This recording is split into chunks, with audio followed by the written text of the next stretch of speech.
Welcome to this video quantum conversation. I'm Loren Gailey, and I'm so pleased to be here with two very special people who followed the inner guidance, the inner wisdom, and they watched a beautiful unfolding and a beautiful remembrance. We're here to talk about the inner journey of ascension, but the personal story of my guests today are going to share something so much more beautiful, and it does relate to the August eclipse and what unfolded since then. My guests are Sananda and Shekinah, here to share some incredible wisdom and divine truth. Hello, Sananda and Shekinah. Welcome to the show. Hello, Loren. Welcome to this divine union between both of you. Share this story with us because it's centered around your tour to Egypt, which was a very powerful time, but it's representative of the shift in consciousness that you've both experienced. And it does come around that eclipse time of August, the total solar eclipse here in the United States. So please share your meeting and your union. Yes, thank you. So the great union transpired in the eclipse of December, which was the solstice that came through. But it was a great preparation from August, and many of the viewers would appreciate all the karmic records coming up to really be cleansed and purified and be completed. And that's what the August quarter was really all about. That great eclipse, the particle emergence, really about dissolving those old timelines. And ever since August, there was a transition of merging into a whole new reality, a higher calibration experience. So I'm sure many can relate to their life transitioning into different points of focus, different directions to walk. And our experience, our journey together, very much a reflection of that. So before we went to Egypt, this vessel, and I say this vessel because the consciousness in which that has come through this vessel on many occasions has changed. And so this vessel had went to the Himalayas to go through a great initiation and go back to original master that was basically learnt all the spiritual truths of ascension, all the spiritual truths of liberation. And it was divine decree to return back to that Himalayan journey, those Himalayan mountains in a particular cave, to return back and ask and spend time in the presence of a beloved master. And then since then, it was known to leave the whole life behind, wipe the slate clean, go to Egypt, and there'll be a new direction and life path that awaits you. And so many who do not know of me or haven't heard of the teachings, that master was Babaji, and since then he told me a very great truth, and it was to let go of the association to needing to be taught and to just be and teach and lead your journey from your teachings. And so that's what's allowed this vessel to then move on and go to Egypt to be involved in this beautiful service mission where we both met for the first time in this story. Yes. So do you want to share? I'll be happy to. So, to rewind a bit before August, this vessel, again we're going to use the word vessel, went through a death initiation at the age of 33 years old. And so the consciousness that came through the birth of this vessel literally left during the 6 days and 6 nights of resurrection, so to speak, during this death initiation. And at that time, the consciousness that was to come through this vessel was to hold both the Christos Sophia energies, which is feminine and the masculine Christ. So for 3 days and 3 nights, this consciousness and vessel went through 3 days and 3 nights of resurrection for the masculine and 3 days and 3 nights of resurrection for the feminine, in order to begin more of a consciousness expression into the world to the merging of the divine masculine and the divine feminine within. And so at that time, I was told that I was coming down again for a very particular mission to close or to complete the circle or the cycle that began 2,000 years ago. So we can start with that, and then we can enter a bit into Egypt. And so from that time on, this vessel was prepared through absolute intense initiation processes with the high masters to cleanse, clear, ascend completely, and liberate the genetic structure of the vessel. So the genetic template that it came in with was fully liberated in order for this consciousness that speaks to you now to be able to anchor into the vessel. Because you cannot have an ascended consciousness stream continuously unless your vessel is completely clear to be able to receive and then fully embody and anchor in. And so I was told that this is going to happen. I was being prepared for many, many years for this situation. Okay, well, welcome to the 2,000-year completion of that timeline loop. Let's talk a little bit more, Shekinah, about your experience. The death initiation, what was that like for you physically? Did a new consciousness come in, like a walk-in, or is it a more refined, higher self embodiment? So that's a really great question, and it's been asked many times. You know, oftentimes a walk-in is perceived as something that is of a different soul monad or a different consciousness altogether, and thus it wouldn't be qualified exactly as a walk-in energy, but an infinitely higher refined consciousness. So basically I went through all 144 monads to come into the vessel. You went through all 144 monads. Correct. So to make it simple understanding of what the monad is a family of souls. And so every soul extension has a connection to a monad. What does monad mean? It means one. It's the monadic consciousness, the one consciousness of all the souls, the one soul tribe. The tribe of many colors, many souls.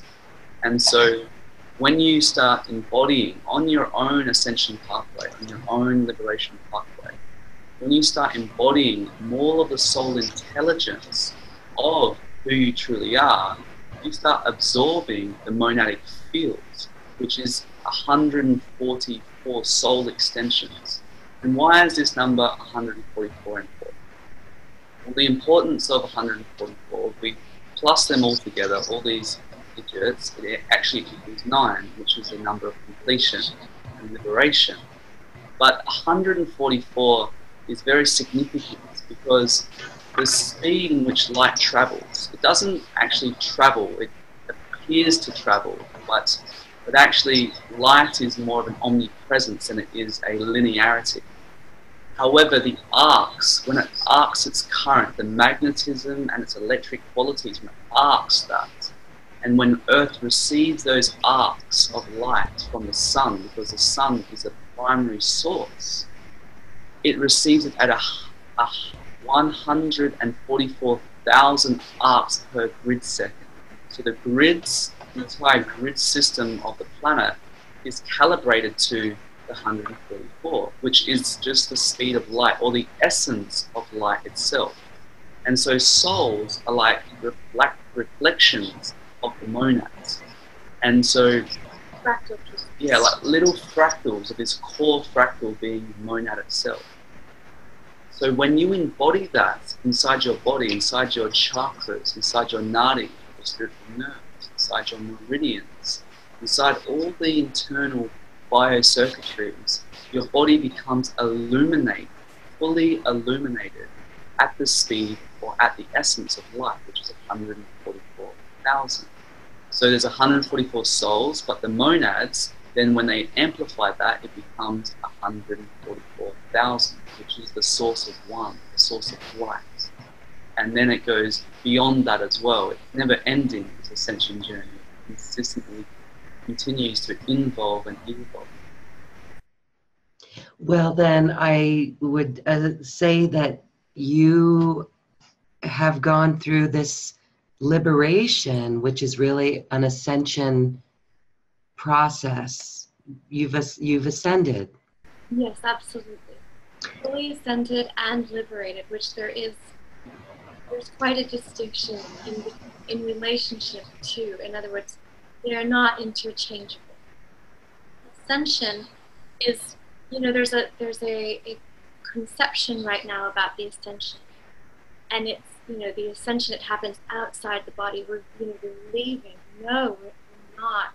You are ascending up and through the chakra system to then become essentially transcendent of the chakra system altogether, to go back to the golden race, to go back to your divine human gold print. And that's really what we're here for. Who we are, who we've been is of such little importance, truly, because this is about you. This is about bringing forth the golden race as ambassadors with full dispensation and such. Yeah, it's so essential to know that to be ascended is a mistake also, because it's a continuation. You never end ascending. So when you ascend, you're ascending these energies. Those energies are also a chemistry, a biochemistry inside your body. It's a sacred oil. That's what the Christ truly is. The Christ comes from the word Christos. Christos means the anointing, or the anointed ones, the sacred oil, or the chrism. And that is inside your being. When you refine your body temple, when you refine your emotional body, your mental body, your astral, your causal, and all the many levels and layers of your consciousness, you refine back to the primordial source of all creation. From that space, there is no identity, there is no story, there's pure awareness, pure consciousness. And when you embody that and experience that within the full totality of who you truly are, it does something quite phenomenal to the energetic calibration to your body, this light shift. It changes the magnetics and electrics of your DNA. So you no longer hold the collective ancestral karma. And what is karma? Karma is action. Karma is memory. Karma is the compilation of all the omnipresent experiences that you've had simultaneously, as this one field of consciousness is one source. But the body is purified from that. The blood is cleansed. We no longer have the same blood group that these bodies were born into. We no longer have the same fingerprints, the same eyes, the same skeletal structure. Everything changes. It's a total metamorphosis. And this metamorphosis is likened to the caterpillar and the butterfly. When you go in that light cocoon, the papoose, and that actually you go through a death. Now, beloved Lady Nada or Shekinah, she went through a physical death where her body actually died for that 6-day period, and then it was resurrected and brought back to life. That was a very physical experience that she had to be initiated through that, for the dynamics of what consciousness had to come through. She also had to be refined to have 11 years of celibacy before this consciousness could come through. Yes. However, when because we're all collectively going through this journey, your own journey is going to be unique. You're going to go through into the same source point. There is one source of all existence. And there's various levels and journey points on this ascension. However, your own experience is unique, very unique, and accustomed to the fractal that you are expressing of this universe. And so when you perceive your vessel, not as a body or a tomb, but as an ascension chamber. As an ascension chamber, as an ascension chariot, Merkaba, or a starship, when you really know that you are the embodiment of the universe, your universe, then the ascension, when you ascend within, you're also ascending throughout the entire cosmos. And there's a bridge between this body of consciousness and the entire omnipresent body of consciousness, known as the macro and the micro. And so what we are here to bring is that complete journey, because everything goes through these cycles. Everything is cyclic. Everything is cyclic. Everything is going through a cycle of the zodiac, a cycle of nature, the cycle of the seasons, the cycle of birth, and death and resurrection consistently, continuously. And so these cycles of life, when you embody them and attune back to the core frequency, the core pulse of the tune and the frequency and the pulse of the universe, the wave of the universe, you become calibrated to the entire body of the universe itself. And that starts purifying, clearing the karma, transcending your consciousness, expanding your awareness, and returning back to full sovereign liberation. And so we share this from a direct experience, not from books, not from hearing teachings, but through the direct experience of full Kundalini activation, but not once, but consistently and continuously, because you should not be afraid of your own power of the Kundalini Shakti. This energy inside you, when you've refined and purified your temple, your holy temple, your minds, your thoughts, your emotions, your organs, and you purify this, it becomes this beautiful, blissful experience of total unification with yours truly as the divine itself.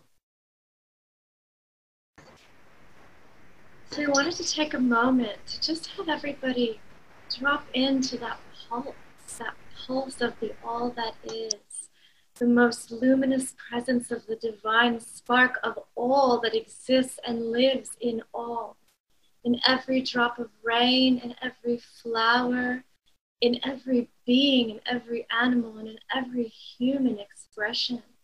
So just take a moment to feel that grand pulse. So very powerful and awe-inspiring.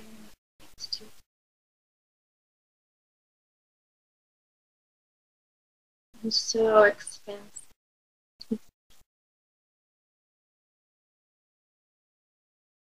So many people focus on the energy of lack and what isn't available right now, and yet presence of love is everywhere and in everything.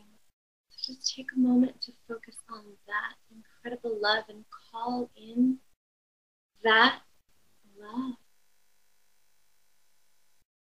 Releasing all that does not serve, releasing all that is not of the highest octaves and frequencies of that love now.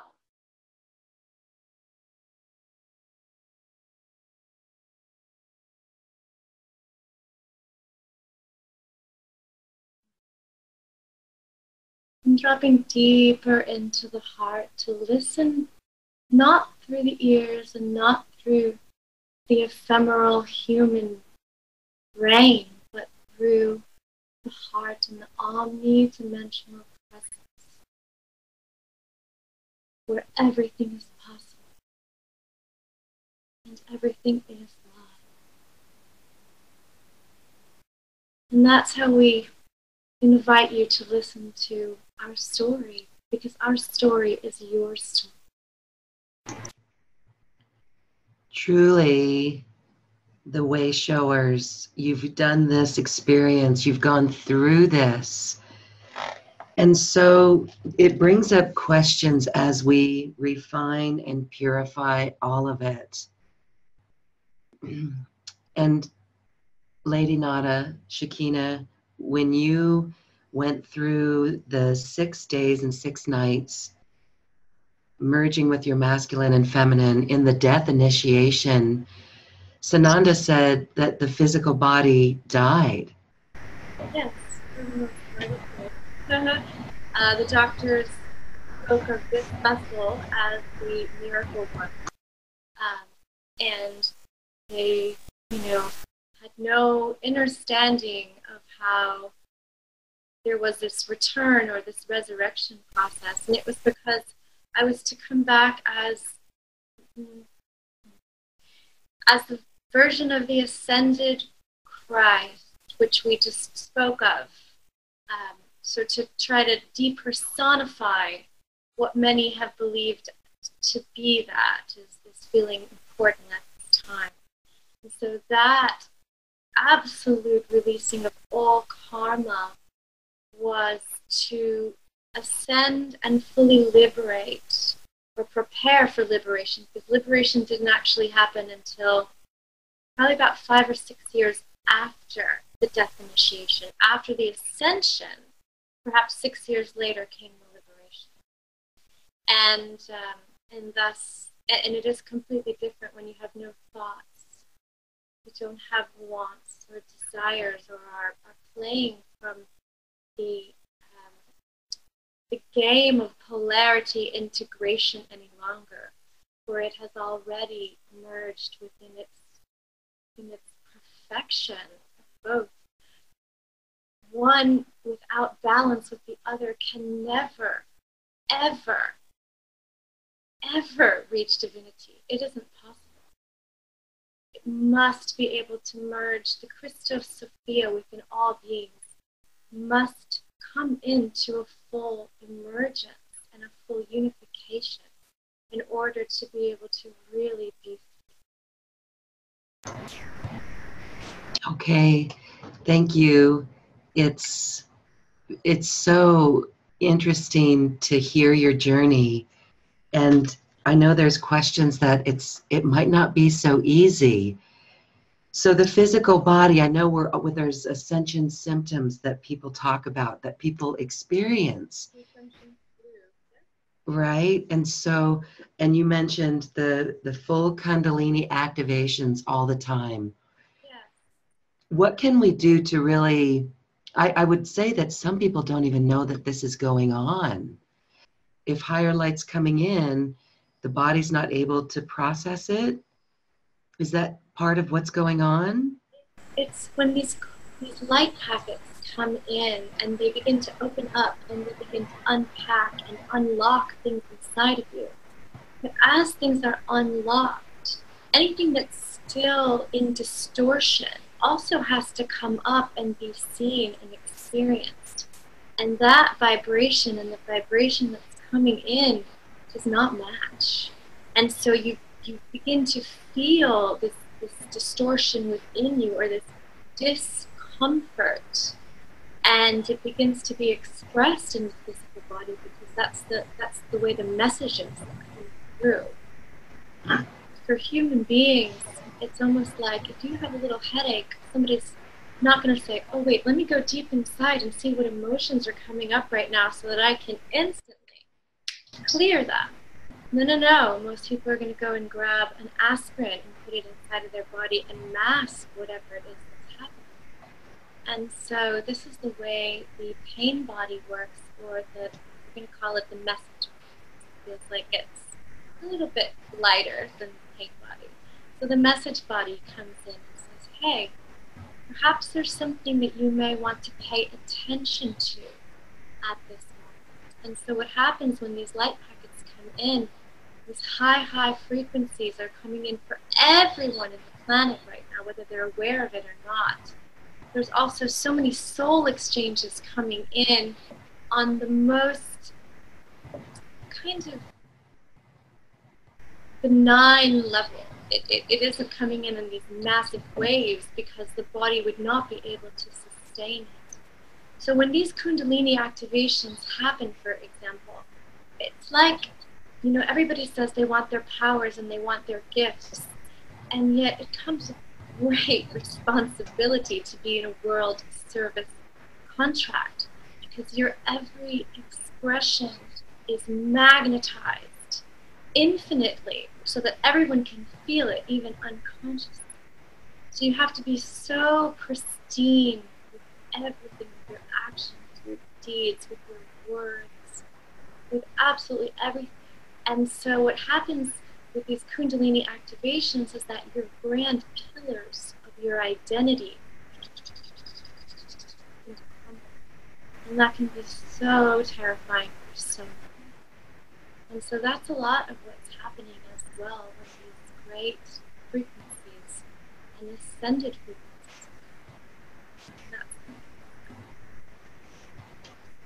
And just to speak more into that is also when one receives these downloads, these light packets, it's as if you sometimes receive like messages or visions or memories of your ancient days, your ancient times in different timelines, potentially in different universes or planetary systems. And or it could be of a different personality archetype of some other great being. And so all of these, whether it is the Mary Magdalene, the Mother Mary, the Yeshua consciousness, or any Buddhic consciousness, it's infinite, this list of this master consciousness.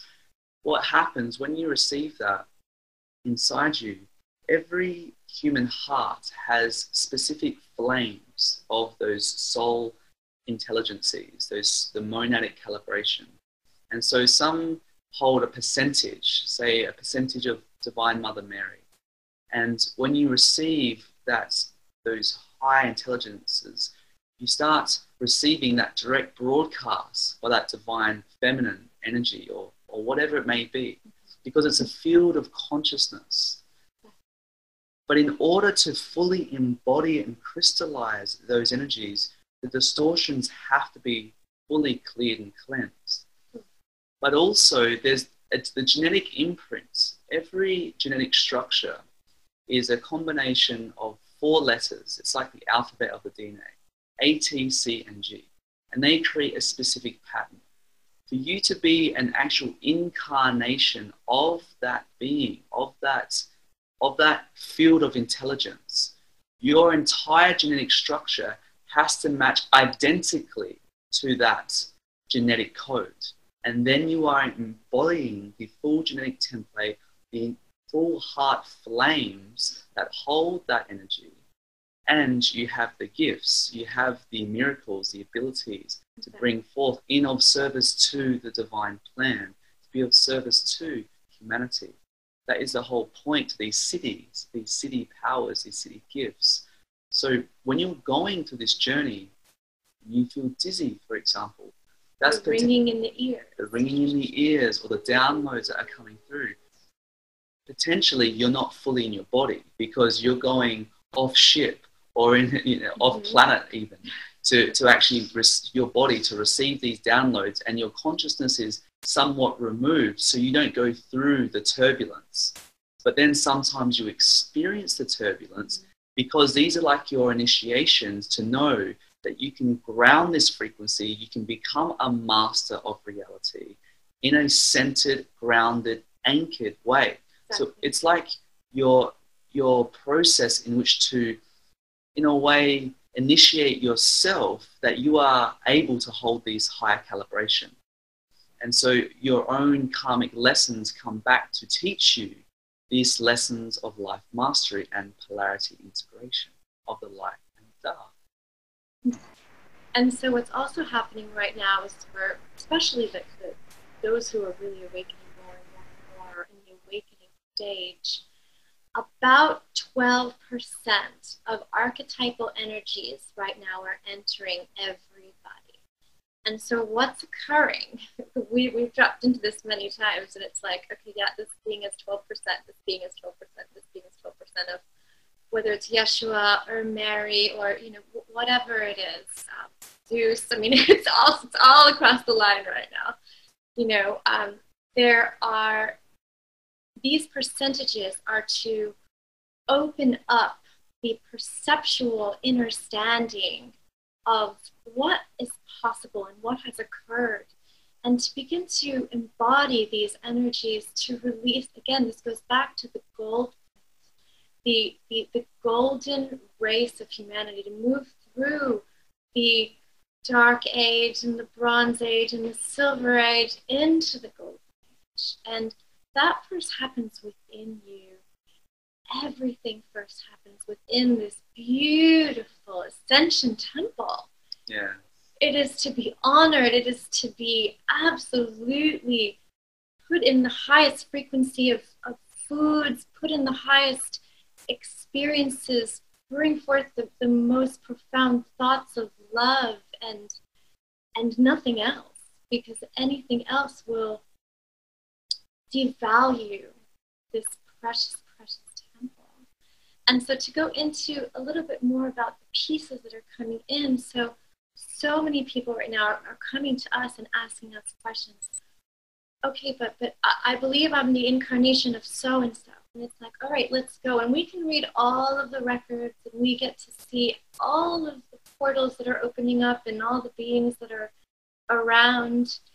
And so when we drop in, you know, what we've heard so clearly is that when you do begin to open up to even the 12%, it feels like you're embodying something completely. But again, until you've fully ascended, you have no thoughts, no needs, no wants, no desires of any kind. You have no attachments to even your world service contract. You have no attachment to any of it. You just allow the doors to open and you step right through that. And you liberate your genome, your ancestry line, and the collective, so that you're no longer even affected by the collective itself. You cannot anchor in those frequencies and embody them completely, and therefore state you are the reincarnation of any of that. Yeah, it's important to know that liberation comes from no thoughts. If you have thoughts, and you are not liberated, because thoughts are karmic chains, because they're thought paradigms that literally propel you into an action or into an animation. And so once you renounce your personal will and you go through that renunciation process, you become more refined to deeper and deeper emptiness, to then just be a conduit, literally a pillar of light, and a conduit that is in full animation and service to the one, to the all that is. And so all the archetypal embodiments or energies or names are also reflective to the stars, to the different stories of the stars, to the different stories of the zodiacs, the different archetypes of the zodiacs, and also the different aspects of your body within you. You know, when we actually look at the breakdown of etymology, and many of these ancient names, whether it's Krishna, whether it's Yeshua, whether it's Mary Magdalena, whatever, even Muhammad, even Brahma, you know, Saraswati, it all has a composition and connection point to the constitution of your body and the constellation of your body.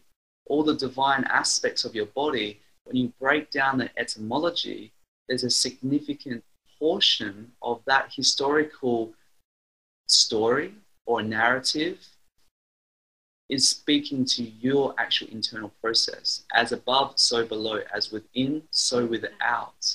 And so everything is an expression of the one, because it's only God. It's the only creation is God. It's one geometry with infinite possibilities, but it's essentially the same story, whether it's expressed with different characters, different names, different events, and whether that is a story that's experienced in ancient scripture, or it's experienced in the internal alchemy that happens inside you, it's the same thing.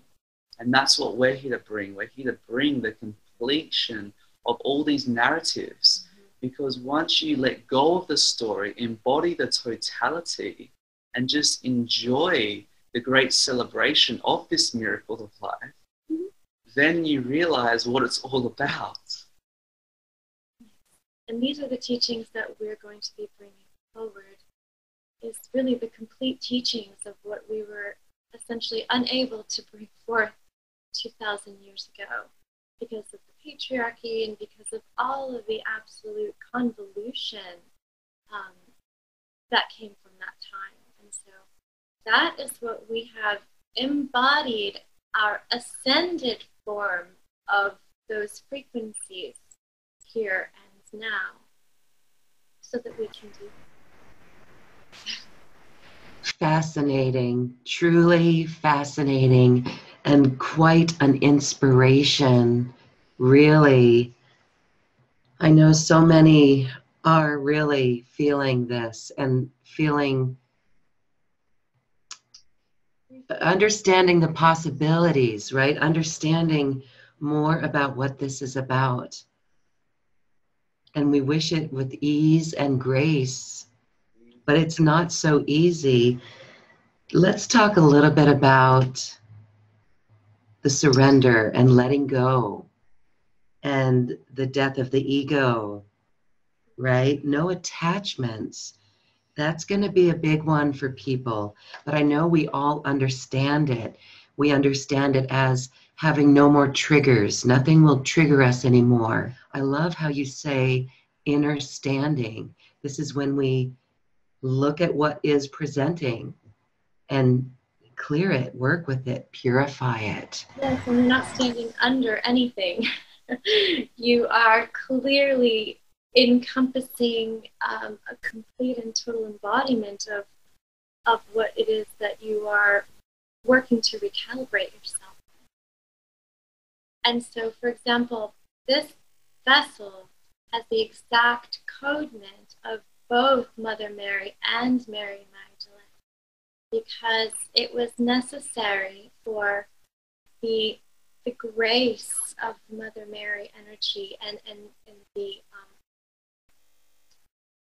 certain aspects of that to be able to be embodied with the power of the Magdalene, of that very, very primordial power to be able to come through in one vessel, because the energy prior to that wasn't received that well because it was so powerful and so strong. And so it was necessary to have a vessel, this vessel, that holds both of the exact matrix, the exact coding, and the contracts for this to come forth. And that's why we have all of the memory field and that's why the overlay occurred in Egypt. And that's where Egypt falls into play. I feel it's really important to amplify the death of the ego. Yes. This is such a beautiful surrender. Now, with the death of the ego, it's likened to the dissolution of just dissolving back into this essence. It's like a bubble in the ocean popping and returning back to the primordial ocean itself. Mm. And you can never understand or understand these truths through the mind, because the mind is associated with the human mind, not the omnipresent mind, but the lower calibration of the mind, known as thought processes or thought patterns. See, these thought patterns, they are literally a complete complex of the entire belief system the entire imprinting, the entire unconscious and subconscious, these memories, whether they're traumas, whether they're celebration, ecstatic joys, they are literally producing your thoughts. So your thoughts really aren't you. So the first thing to do is stop identifying with your thoughts. The voice in your head is not you. That's not you at all. And you're not even a witnesser of those thoughts. It's not about being the witness or the thoughts themselves. It's not about that. It's the actual expression of the field. It's the entire presence itself that all exists. That's what you truly are, that blank canvas that holds all potential, that womb space of all potential. So the simplicity to let go of your thoughts and surrender and dissolve the imaginary ego is first witness them. First catch yourself, witness where you are. Bring yourself back into your center. You don't know what center is? Well, just visualize a clock and two arms facing up to bring you here and now. Just very simple. Visualize a clock and it's both hands pointing to the 12, and that will bring you back to your center. It will literally like zip up all your energetics back into your pranic tube, your sushumna. And it may not dissolve your thoughts completely, but it will bring you back into more awareness, more presence. And your breath. Yes, and that's the second aspect, is the breath. When you're fully aware of the breath, the life pulse, the rhythm of expansion, contraction, the stasis in between. And everyone can remember a time when they wake up in the morning, they don't know where they are, they have no idea, nothing's loaded yet into their hard drive. It's like they're not even online, the body wakes up, they open their eyes, and then slowly it starts coming back. Oh, I'm this person with this name and with it. But who were you before that program got uploaded? Who was the vessel? Go back to that. And when you're in that space, that's where there is no suffering, there is no distraction, there is no pain. There's just complete awareness of what is in that beingness, the being of your true nature. So in order for that to happen, in your full embodiment in every eternal now, it's about relinquishing what takes you out of your center. What distracts you? Who distracts you? What aspect that's reflecting outside of you that's distracting you? And not to be attached to the one main attachment, which is your memories, your associations. Mm-hmm. You don't have to have memories to have access to all memory. It's a paradox. In fact, the opposite. To be able to have access to all memory, you are to be clear so that you can unravel the secrets of the universe through neutrality. Yes, it's like this great library around you. And when you choose, or when it is chosen through the animation of the moment, the book appears, the hologram plays, and you experience exactly what's needed, and then the book is put back on the shelf. No more, no less, exactly what you need, exactly what you receive, and you go about presence in such ways. And so you can have connection to the omniverse of all records. But you have to let go of the first lie, which is the I. The I is a lie. That is the first simple truth. Because who you think you are is not who you truly are. It's who you think you are that distracts you from who you truly, truly are. Because who you think, again, is a complex, a matrix of program, of internal calibration of programs coming from society, coming from the genetics, the ancestors, the parental conditioning, the collective field. Whatever it is, it's literally programs. And when you delete, not dissolve and remove them, but finalize them, complete the programs, dissolve them and delete them from the mainframe, delete them from the pure essence that you are, then you just experience life as it is, not for how you want to be, not how you see it from the limitations, but from it is as the full expression of life. Because everything, no matter whether it's a pillow, an apple, a plant, the entire universe had to be created for that to exist. So when you look at life, you're looking at a fractal of every single aspect and of God. In every moment. All there is God, and there's nothing more and nothing less, because that's all that can exist. We're so elevated, it brings up hope, a lot of hope in our world. And I know it's inspiring to so many. So I thank you for these teachings. And so let's distinguish here. There's this question comes up a lot. And there's so much chaos around, right? With everything.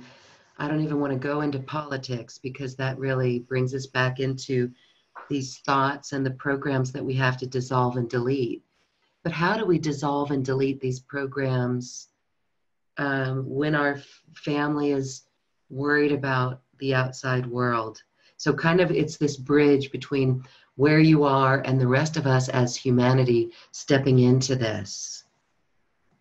I would love to speak into that, and then I feel Shekinah will be amazing at expressing how to dissolve these aspects within. And so it's about being in matter but not of matter, being in the world but not of the world. And so when you go see a movie or you watch a movie, do you allow that movie to then continue into your life and believe that everything that happened in that movie is your life? You would make the association that that's a movie and you're witnessing that. While you're watching the movie, on the other hand, you may identify with it in the moment. And you may think it's really real and your body may react to it as such. It's cathartic. It's cathartic, but as it ends and the credits play, you realize, oh, well, that was something. And that's exactly what happens when you return back to the soul consciousness, where you elevate into a higher awareness. Oh, that was something. That was a beautiful dream. That was a beautiful experience. But it may have been the most painful, most suffering experience, but it was still beautiful. So when we stop identifying with the movie, with the dream, what happens, something significant happens, is that you don't have to take so much responsibility for everything. This doesn't mean stop paying your bills, stop paying for the things that are necessary to eat food, and so to speak. It's more to say that just don't attach to it. Don't hold on to it. Don't make it yours. Yes, don't make it yours. Life will continue to move on, whatever feeling you're feeling. And when you walk, do you think about walking?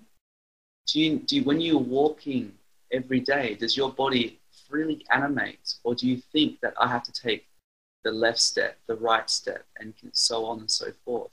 It just happens naturally. No one has to think about the processes. When you go see sights, it's a ridiculous notion. You're not seeing sights. There's no sight. You're just seeing. It's seeing. You're seeing. You're not seeing sights, or you're not going to an experience that you need to do something for. You're not doing. You're experiencing it. So when you let go of the aspect and the confusion that you're doing this, you take away the burdens, you take away the pain, you take away the responsibility, and you just experience it in a neutral perspective of what it is. Not from the entire spectrum of your defaults and the pain or the remembrances. You experience it for how it just is. And this is a great journey that needs meditation, that needs daily foundational practices, that you wake up in the day, not by a screaming alarm, but a graceful breeze, that you can allow yourself to start chanting the sacred mantras of God.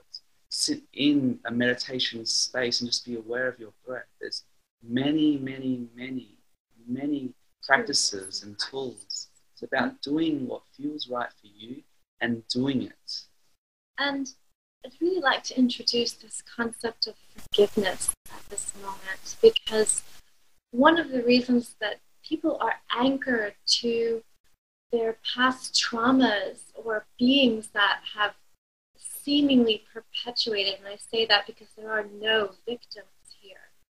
Every being has made a very sovereign choice in the inner planes before coming here to have these experiences in order to, the soul wants to embody. That's its job. And energy, all energy wants to do is complete itself. Start from here and complete itself. And so what's so amazing right now is that all of the ages of time, the dark ages, the bronze, the silver, and the golden age even, are being able to be experienced at the same time. So there could be somebody that sits right next to you and is experiencing the exact same event, and you are seeing that same event in a completely different light. So you're seeing it through the eyes of the Silver Age instead of the eyes of the Kali Yuga or the Dark Age. And so, and that very much is dependent upon your level of consciousness. And so when it comes to family life and family ties, to honor them is so important. To hold them in the highest regard, no matter where they are in their level of consciousness, is so important. But what's equally as important is to recognize where you are. How are you viewing the world? How do you view or experience your identity in the world? Are you one who's going to go down with the sinking ship? Or are you one who's going to come in with,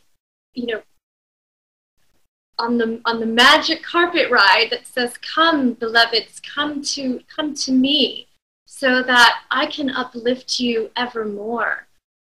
Turn that news off. We know what goes on. It has happened for lifetimes after lifetime after lifetime. Do we need to continue to bombard, and that is a strong word, and I stand very clearly by it, bombard yourselves with everything that is occurring in the dark, in those who are experiencing the dark ages? Or is there something that you can do, that you can make a conscious choice and say, at this moment, I'm going to drop into my heart for a moment and see how I can feed it, so that therefore I can fill my cup to the point where the overflow is then able to be given to the world in such a meaningful way. And that, when you live in love, truly, when you are experiencing the bandwidth of love and not the bandwidth of fear, you're tuning your station. You're like, you know what? No, I'm going to turn that station off, and I'm going to turn this station on, and I'm going to hear the sound of the angelic choirs inside of my temple. And that then is what I'm going to create. I'm going to create from the top of the mountain peak, not from the very bottom. And this is a practice for so many. We're coming here and we're speaking, but we've gone through it all. Right? So it's not as though we're saying, oh, we just descended from heaven and we haven't gone through all of that. Well, of course we have. These vessels have gone through it. And so it's possible. Human beings tend to focus on what is impossible or what is unable to be done. Oh, no, that's not possible. Oh, no, we can do that. Well, if you feel that way, then you're correct. There is no, that is your truth, and thus that becomes your reality.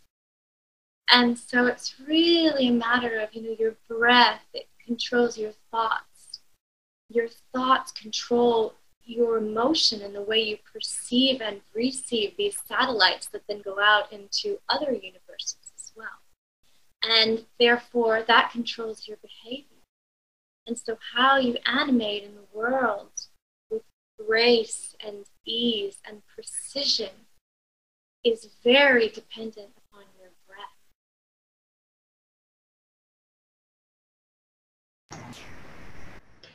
Thank you for that. Again, it is so lovely, and we can feel the purity in your words. So, creating from this place, creating from this space, it is how all the great masters manifested and did their beautiful things. And so you're living it and doing it. And some would say if you let go of all your identity, then that's quite frightening, right? But it really is part of this important process that you've explained so well. Maybe there's a way you could show us again how to really center and be in alignment in the face of everything, how we fortify. There's one simple I would like to share. We're going to call it the mother breath. And I just would love to share with the joy of what comes when you choose to quickly shift. It is very quickly, you can shift your attention from fear to love. Many great masters have said the same thing, but it does take around 12 years of purified loving thoughts to really activate your light body, the rainbow body that bridges into the golden body. It takes 12 years of pure loving thoughts. Nothing but loving. And loving thoughts isn't a polarity from fear. Love, pure unconditional love, true love, it dissolves all into the neutrality of pure existence. And so that can be felt as a blissful energy, a joyful, graceful energy. But it's really the essence of all existence. And that's the joy. So what happens just in that moment, if you don't have a loving thought towards someone, you have judgment, for example, forgive yourself first and foremost. Forgive yourself for having that judgment, and thank yourself for having the awareness that there was that judgment. And instead of sending that judgment onwards and outwards, send a blessing. I send love now. I send love. I send my love to you. It can be that simple. So every single moment, if something, whether it's a bill, whether it's a person, whether it's an experience, send love. To send love in that moment, and that will ricochet and ripple out to be the actual tuning point that you want to receive, that you want to experience and experience in life. And that's the most important seed. If you take away anything from this conversation, any listener, any viewer, just take that seed of love. Forgive yourself and send love and a blessing in replacing of anything that creates more separation. And recognize also that you can see God in everything and in everyone. And if you have a moment of that judgment for somebody else, it is reflective in something that you likely have unhealed within yourself, something that still has a distortion point, where you are, in fact, that being that you're looking at. And so if you can begin to open your eyes, and more than poignantly, your heart, and see through the eyes of your heart, you would recognize that that being that you're judging is in fact judging yourself, and only yourself. And that attitude, that behavior, that characteristic is something that is in fact within you. And then you're able to go deep diving within yourself. If you remove that blaming, that victimization energy, and you really go deep and you say, wow, that being is me. And yet I see that behavior and it affects me. I am put off, or I feel a distancing from that, or an anger in that.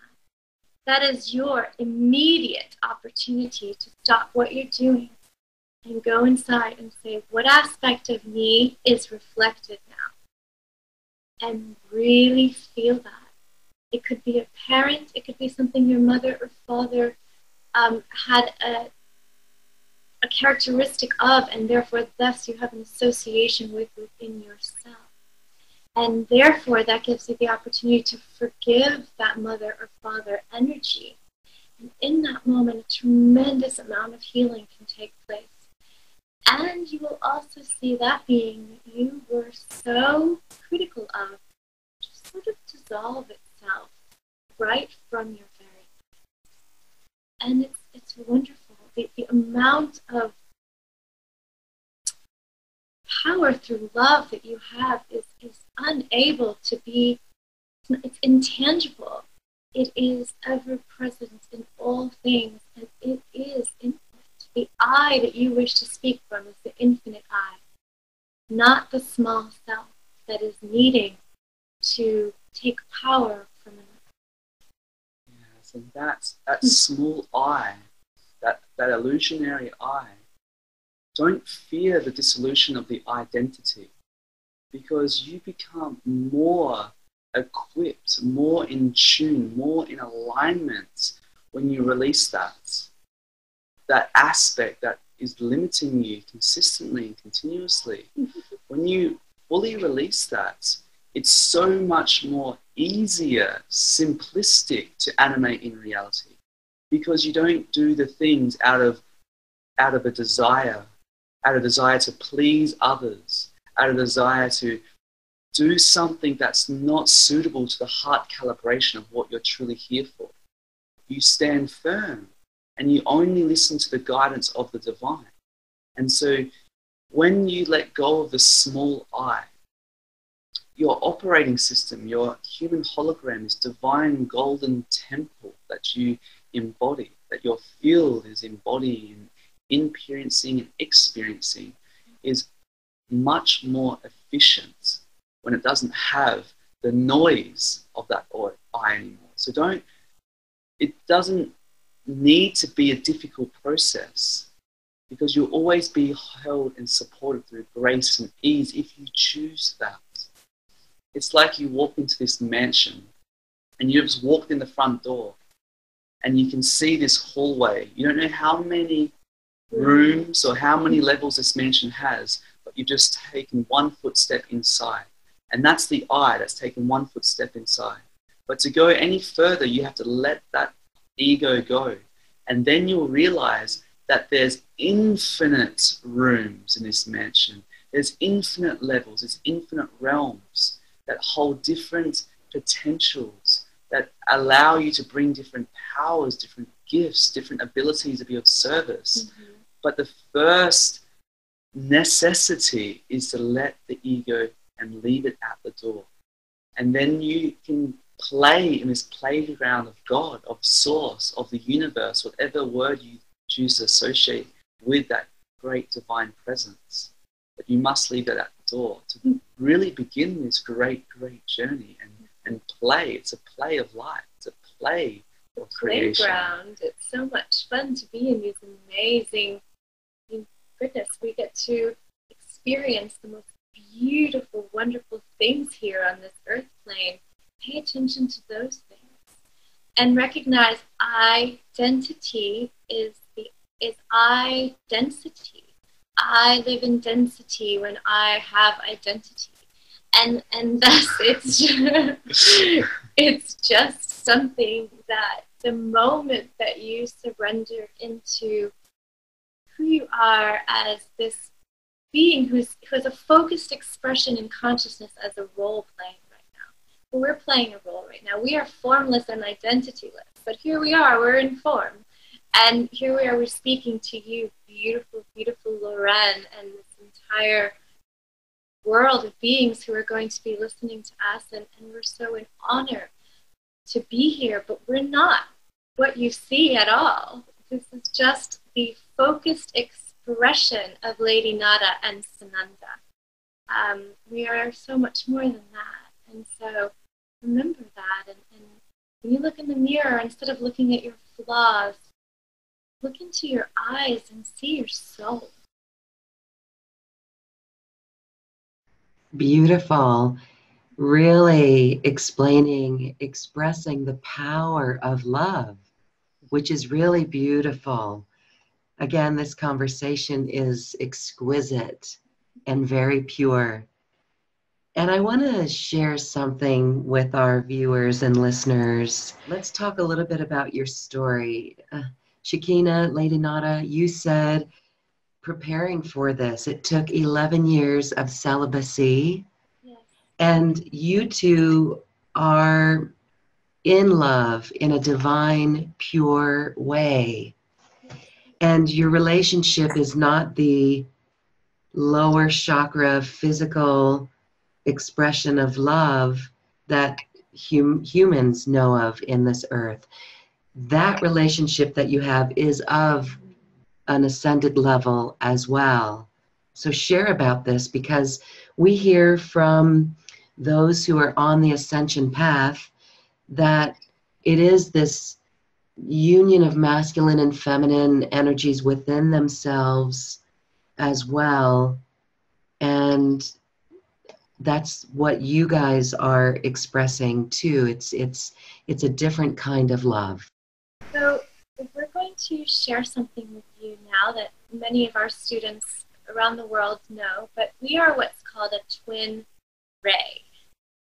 A twin ray is pretty new to the planet in terms of the fact that most twin rays, when twin flames ascend, they become a twin ray.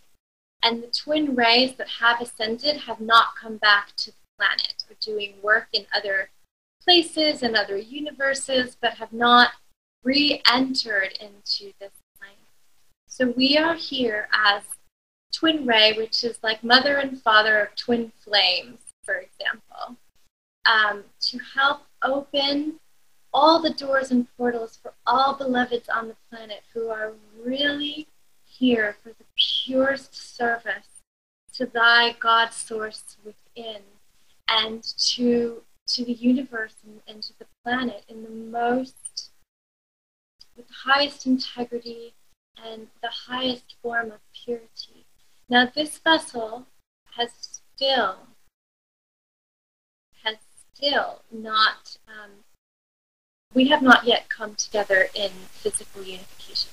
So it is still 11 years that this vessel has been celibate, or has gone through the purification process, because we do not have, there's kind of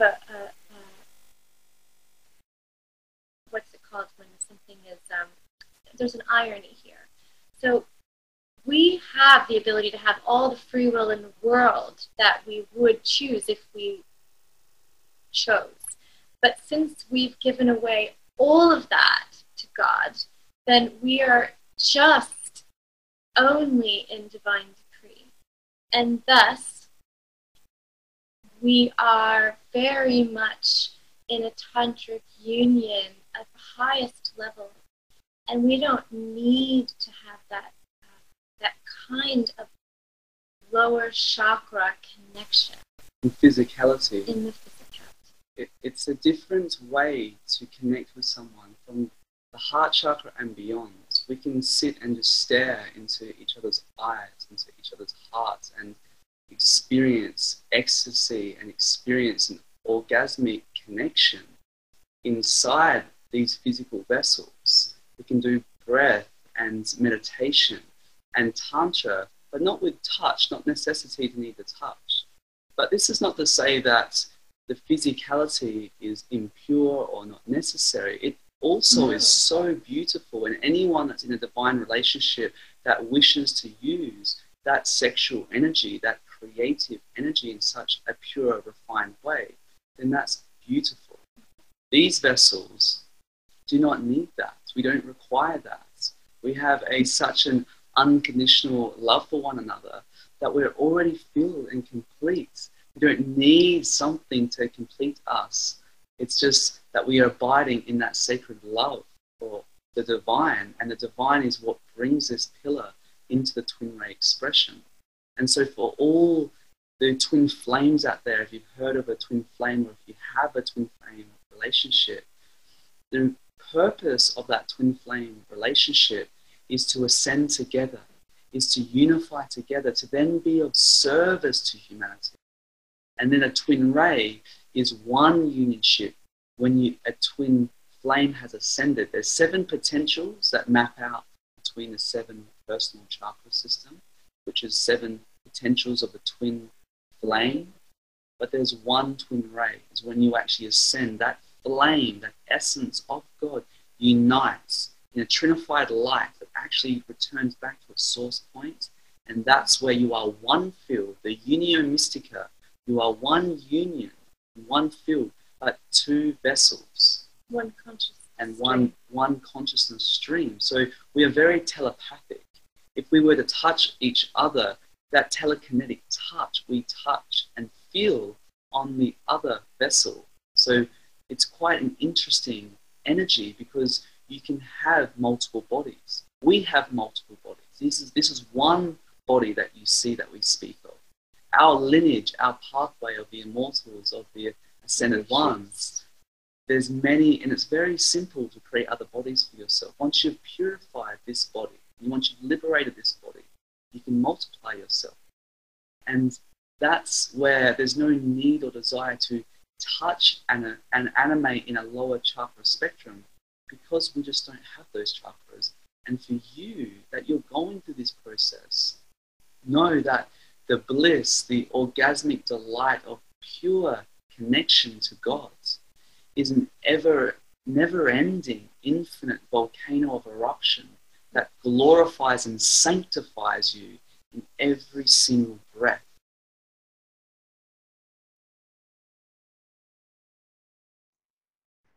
Yes. So beautiful, really. So incredibly beautiful. And so I have 2 more questions for you that I'd like to have you discuss from this more of a 3D bridge dimension with people so that they can understand this. You were talking about when we're in this space of really understanding the universe is within us, and we're integrating all the aspects of our soul and even holding archetypal energy. There comes a point, and especially when we purify and get rid of the thought patterns, so we're not identifying with the thoughts, that we then have access to the greater mind, the universal mind.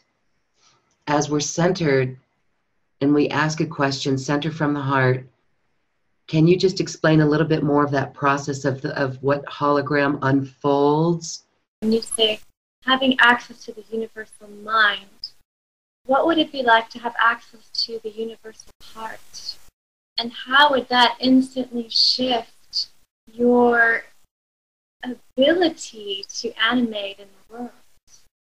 Because the universal mind is still a thought portal. It's still information, but it hasn't been integrated into the omnipresence, the omniversal presence of the heart. But that is really where information blossoms from. And then you don't need the mind to process it. It isn't a process in that way. It just is. You become God consciousness embodied. And thus it isn't about knowing or the need to know anything. You just open your stream and there you are. Something very, very easily to let go of is the notion that the Godhead needs to know itself. It's like saying that a knife can cut itself, or water wets itself, or the air breathes itself. And the Godhead doesn't know itself. It is the presence of total omniscience. And when you are in that experience, there isn't a need to know. The mind is like the canvas of the entire universe, the animations of particles that create this beautiful illusion. And when you're in the heart, you can have access to all of it, because what happens, you don't need to know something hours or days or weeks on a linearity point of view before it happens. When you're in that moment, you are given what tools are necessary and what is necessary to fulfill that purpose in that moment. It all comes to you, not you have to seek and find it. It's like attracting life instead of chasing life. And this is when you flip the paradigm of chasing versus attracting. Many people are trying to acquire knowledge or acquire wisdom or acquire possessions or acquire power or acquire love even. No, you can't acquire something that you already are. You already are it. You have to let go of that distraction of trying to chase it to then embody it. And from that perspective, there's no more game. There's no more need or desires that need to be fulfilled, because you trust and surrender. Now, trust is the feminine, the divine feminine energy of fully trusting the masculine energy. And the masculine energy at its highest is surrender. But you can't have trust without surrender, or vice versa. So to be fully embodying your divine masculine, your divine feminine, your divine Christos or divine Sophia within you, it's about trusting and surrendering to the divine, knowing that everything will be provided for as it always has been. It's always been provided for. It's the law of the universe of compensation. You're always going to be compensated for if you are in alignment with the law of one. The law of one, or more importantly, as the law of one, the law of love. And remember that anything that you chase will run from it naturally. And so I hear this question coming up, because it does come up often.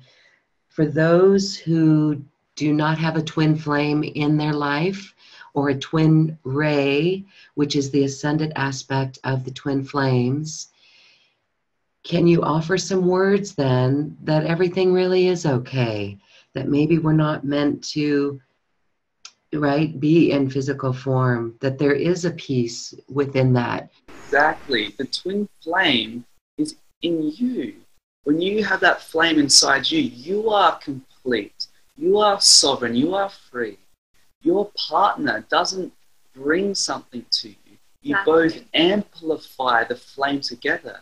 So if there was a partner, it's just a reflection of that beautiful flame within you.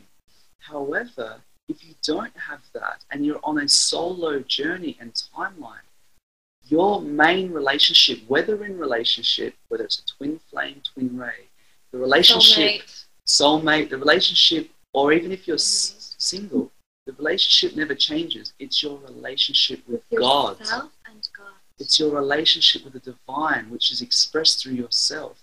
That's the most important relationship. And when you truly, truly embody that relationship within yourself, it doesn't matter who reflects that in that moment, because you see that being as yourself. It doesn't mean you want to have multiple relationships. It means that unionship is a full embodiment of the expression of love within you, and it's reflected perfectly and harmonically outside of you. And you look at your beloved as you look in the eyes of God. You look at your beloved as you look in the eyes of love itself. And that's the true feeling that doesn't need a person or a personification of that love. It just needs to be felt within. And when you come from a space of, I need something or someone to complete me, you will only bring in someone who also feels incomplete. And thus, when you come from a space of lack, you will receive lack. It's a simple law of attraction. It's a simple law of energetic reciprocity. And so, so many people say, oh, I need a partner. I really want to have love in my life. And I ask, beautiful, what is it why do you want to have love in my life? Oh, I feel alone at night and I want someone to cuddle with. Or, I really want somebody to do X, Y, and Z for me. Well, my beloved ones, we say to you, how about waking up and recognizing that it is you who is serving your beloved? What can you offer your beloved? What is it that you can amplify within that beloved to become this great God source within him or her, instead of seeking what someone can do for you? And that's going to shift your paradigm completely. It becomes from a heart space of devotion. So your devotion is to serve your God source. And from that, you serve your relationship, you serve your community, you serve the world, you serve the universe as part of that tapestry of interconnectivity. And that is true unity consciousness. Whether in relationship or whether in relationship with the divine, it never changes. Yes, okay, and that's why we always talk about self-love and how we can give this to ourselves. That is our responsibility. That's our mission here. That's where this journey begins, and that becomes the attractor. Yeah. Beautiful. This has been such an enlightening quantum conversation. I am elated. I know our viewers and listeners are. So as we wrap up our show, I want to give you both a moment to really share on the overall ascension process for our planet. You are on a mission to assist in this. You've actually gone through it yourselves, physically, in your own lives. And so are we on a good course here? So there are many timelines that, millions and even billions of timelines that literally very recently just dissolved, that were perhaps on less of a beautiful trajectory. But certainly this coming together, this twin ray entering into the planet, and so many beautiful masters that are here to assist and bring this light through. This is all for the great ascension of all of humanity. No one is going to be left behind. That is not the divine plan. And yet, free will reigns supreme. And so the holographic universe allows for each and every beloved to experience whatever they need in whatever paradigm they wish to live in. But for those of you, Loren, and most likely your listeners and viewers as well, you are on that trajectory, or you wouldn't be here, you wouldn't be listening to us speak, and you certainly wouldn't be following such a beautiful being as yourself. And so for those listeners, we say to you, it's beautiful trajectory. Absolutely. And the beautiful news here is that there's a new morphogenic field. There's a new crystalline template of a divine human. It's been called the Homo Luminous, the Homonos Universalis, the Homo Sanctus, many names. It's the Homo Divinus, the divine human that returns back to its original gold print, not the blueprint. Not the carbon-based structure of the 666. Yes, the 6-atom atomic structure, which is based on the 6 electrons, 6 neutrons, 6 protons. It's based on a crystalline silicon matrix. And this is a shift that everyone is going through. And whether you're aware of it or not, your coding is being inundated with these light packets as you've experienced. And so the grids, the Christic, the Christ grids, or the unity grids of the planet and of the morphogenic field of our planet, of the morphogenic field of our solar system, of our galaxy, of our universe, and it keeps going and going and going. But this server, this literal server of consciousness is shifting. It has shifted. It's no longer a descending spiral that created the geometry of the Kali Yuga, because every age and aeon of time is held together by a specific geometry, by a specific mathematical sequence of the universe that expresses itself. And so at the Kali age, there's very much the war and destruction, but every age is playing out simultaneously. And so our beloved planet has gone through this total unification to a higher calibration to ascend together in community, together on a planetary level. And so that's why there's so many beautiful masters, there's so many great teachers, so many great children. We're all learning from each other. We're all part of this family of the one consciousness, the one source. And the more that we strengthen that attunement to the main broadcast of love, we crystallize our energetics, we crystallize our body template, we purify our blood, we become connected to a grid that is so expansive that the ego or the identity is shattered and is unified deeper and more connected to the entire encompass of this new age of time, the golden age. So for the golden age to truly come through, we must bring forth the golden race.